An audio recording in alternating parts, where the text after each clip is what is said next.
Aide à domicile, un métier qui souffre d'une mauvaise image et d'une pénurie de main-d'œuvre. Pourtant, cette profession est indispensable pour préserver l'autonomie et le lien humain des personnes âgées ou handicapées et il ne cesse d'évoluer. Rencontre avec l'une de ces aides à Audange en Gironde avec Yvan Branchy. Comment ça va aujourd'hui? Ben ça va, mais on se fait pas la bise? On se fait la bise. 3 fois par semaine, Magali se rend au domicile d'Espérance. Ça a été ce week-end? Ben un petit peu difficile. Ça a été un petit peu long? Durant 1 heure, elle prépare son repas, s'occupe des papiers administratifs, entretient le logement et surtout, prend le temps de préserver un lien social. Je la considère, comment dirais-je, importante, c'est-à-dire à mes yeux, parce qu'elle m'apporte quand même beaucoup, par sa présence, par le relationnel que nous avons. Depuis 4 ans, Magali Lafage est auxiliaire de vie au centre communal d'action sociale d'Audange.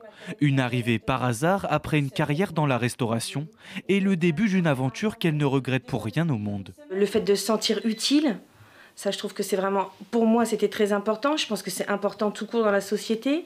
Et beaucoup de partage, parce que comme je le dis souvent, derrière personnes âgées, il n'y a personne.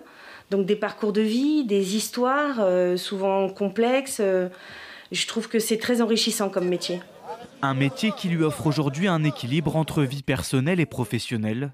Chaque jour, elle effectue une petite dizaine d'interventions auprès des personnes en manque d'autonomie, situées à proximité les unes des autres pour limiter les kilomètres.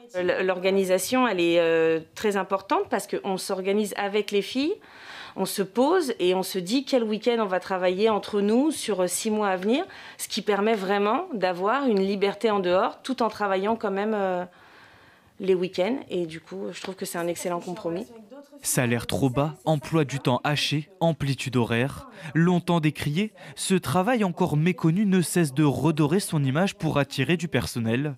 Indispensable pour répondre à une demande toujours plus importante. Globalement, tous les services d'aide à domicile publics sont en pénurie de personnel, mais tous les services recrutent, que ce soit sur des temps complets ou non complets, parce qu'on peut aussi avoir envie de travailler, mais pas forcément à temps complet. Et effectivement, aujourd'hui, on a une pénurie de personnel, mais peut-être parce qu'on méconnaît le métier, parce que finalement, il peut être très épanouissant. D'ici 2030, plus de 100 000 postes seront à pourvoir au niveau national. Des héros du quotidien attendus de pied ferme. En Nouvelle-Aquitaine, le nombre de personnes âgées dépendantes augmente année après année.